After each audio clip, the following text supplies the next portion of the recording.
Non-Canadians. What is the first thing that comes to mind when you think Canada? I live about 45 minutes from Canada in Michigan. Hockey, poutine, and 19-year-old drinking age for me. I'm Australian. This is what I think of when I think Canada. Friendliness and politeness. The Canadian flag, maple trees, leaves, syrup, mountains, cold weather, poutine, speaking French, hockey. Back in the day, 80s and stuff, we used to go across the St. Clair River, Lake Street. Clair to go to Canada. The thing that sticks out in my mind is the friendliest border guards, Coast Guard guys in the world. It was like, hey, so why are you traveling to Canada today?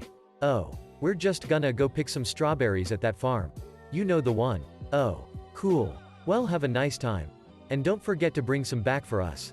Once out on the lake, we got busted by Canadians for having open alcohol on the boat.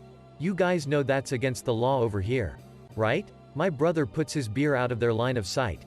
Okay, you guys have a nice day. And of course, living so close to Canada, we got Hockey Night in Canada, SCTV, and CBC Radio. Now take off, eh? The Red Green Show. I will always imagine that show portrays the ideal Canadian life. The color green for some reason, and the leaf thing. Also murderous geese who will someday develop teeth and destroy mankind. Edit. Yes, now I know they have teeth. Too many teeth in fact. Maple syrup and MOOSE. Rush. A wonderful life without effing pennies. First I picture the beautiful flag. The simplicity and elegance which makes for a perfect flag. Then I picture the map. A huge county covered in unique and interesting nature. Then I picture the Mounties. Dressed in their sophisticated red uniforms. Gracefully riding their horses. Then I picture downtown Vancouver where I saw a hobo taking a piss in his hat. The woods. Even though they're not talked about much. Canada's extensive boreal forests are super cool to me. Edit. Now wondering how my most upvoted comment is literally just me saying that trees are neat. Ketchup potato chips.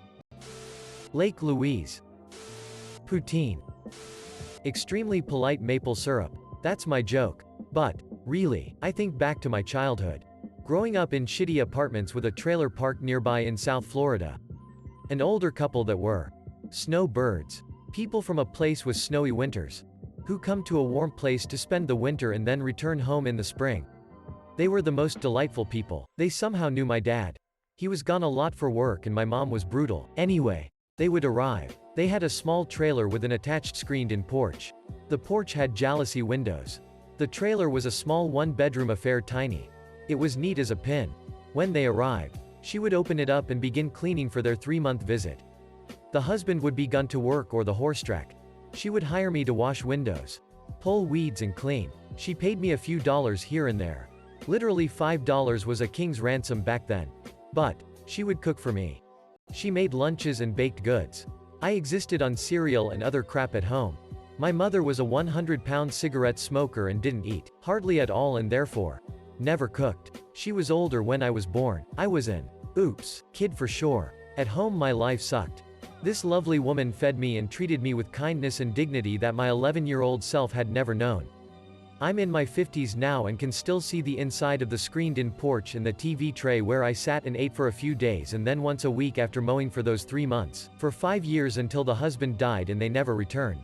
I swear, this lovely French-Canadian lady is responsible for any of the good that is in my heart.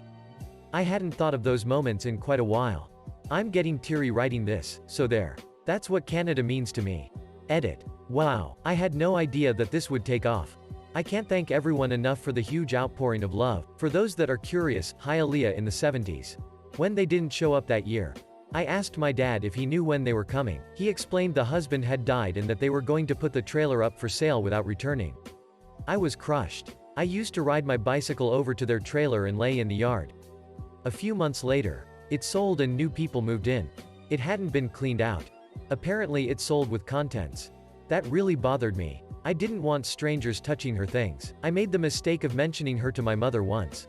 She made a snide remark about that bitch and those fucking people. I never spoke of her again. Many years later my father talked of how he and the husband used to go fishing in the bay and the mangroves. How my mother hated her because she had made a dinner of pan-fried red snapper and grits with their day's catch once. It shamed my mother that she cooked for them all. While my mother did nothing. My dad complimented the meal and that was that. My people have all been gone for 20 years now. I'm certain she has gone as well. They were childless. So, there isn't anyone to reach out to. I'm pretty quiet about my childhood and wouldn't have said anything about this to a room full of people, but from the safety of my keyboard I'm suddenly wordy. The cycle of miserable hatred and pain ends with me. My son will never know what it's like to be made to be less than. Thanks for letting me spill this out and all the gracious replies. I'll read every single one of them. Maple syrup and the Canadian flag. Honestly, that's what I just thought of. But also, I think of trees, airplanes, and Saskatchewan. Edit. The letter Z. Z, or according to Canadians, Z. I have a lot of friends in Canada, so I think of them. I once saw something on Reddit. Not sure if it was a post or a comment. But it was someone describing how a Canadian will reach past someone at a grocery store to grab something and they'll pretty much always say this when they do. Just gonna sneak right past ya there. This may not be exactly right, but it's still what I think about every time Canadians are mentioned in any medium. Phil Hartman, Jim Carrey, Mike Myers, Dan Aykroyd, Will Arnett, Tommy Chong, John Candy. So funny dudes. Yeah, I know. I'm old. Hockey. How in the world has no one said this? Sorry, but Ryan Reynolds. I'm surprised no one has mentioned Alex Trebek. Trailer Park Boys. Maple syrup.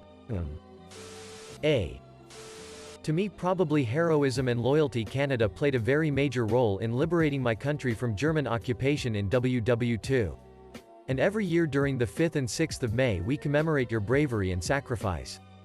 So yeah, thank you Canada. Edit. Wow, I didn't think there would be so much love for my little froggy country. Thank you all for your kindness and thank you so much for the silver and gold now too. Holy damn, it's my first. 3. The Tragically Hip. Watched the long time running Netflix doco last night and highly recommend it. Ain't nothing more Canadian than that. Right this moment. Letterkenny. All Dressed. Ruffle Chips. Bob and Doug McKenzie. Tabarnak. This is weird, but honestly Degrassi. Next Generation comes to mind. Drake being on that show playing Jimmy cracks me up. Plus Spinner is my fav character for sure. Loved that fucking guy. How South Park portrays them. Robin going to the mall in Himmum. Mounted Police. Poutine. Maple syrup. Coffee crisp. Aero bars. All the other chocolate you can't get in America.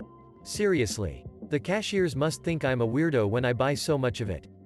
Oh Canada. CN Tower. Stanley Park. How much I want to visit again after all this coronavirus stuff is over and they reopened travel from the US to Canada. Miso said Trudeau and then smirked. For me, maple syrup. I didn't know what poutine was till I came here and it is the best thing I've ever had. After Indian street food. We're here now but we're not from here or from the same place. If you know what I mean. Snow. Lots of snow. Beavers.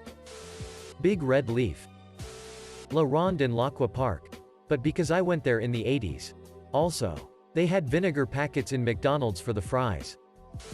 Loonies. Maple syrup. Moose. Hockey. And snow.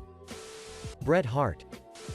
I would like to point out, as a Canadian, that not one of these responses seems negative. Which is very nice.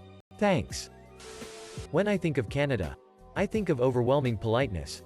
Even online. Here is my story. A few years back I was randomly Googling interesting things to pass the time and ended up on this Canadian social group board where politics was being discussed. Tens of thousands of members so they didn't know one another personally.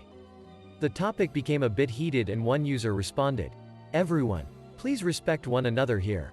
We sound like Americans." As an American, I could see her point but laughed it off because when people ask for calm discourse in an online chat, it rarely happens, but here, it was different. Literally hundreds of responses to her post apologizing to each other for their rude demeanor or emotional retorts. Sincere apologies all. It was 1.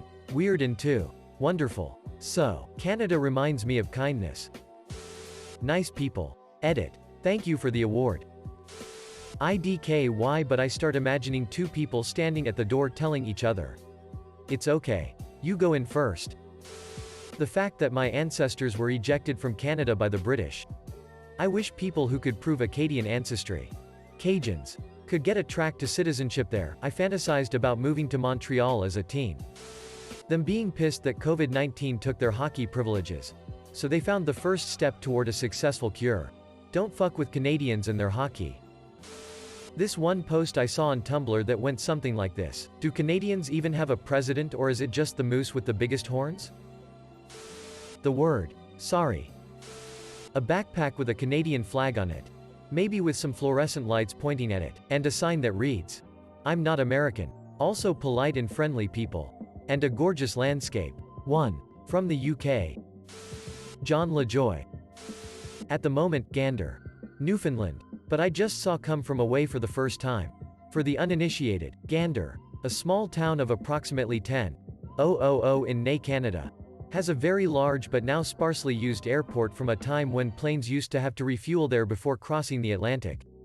On the morning on 9/11, with all air traffic ordered to ground, Gander took on about 6,700 passengers and flight crew from 38 planes. Nearly doubling the town's population, the citizens of Gander came together to welcome, house, feed, and host a diverse group of visitors for days in their hometown, becoming a poster child for hospitality. Come From Away is a musical about the experiences in that event. Maple, cold, ice, beautiful.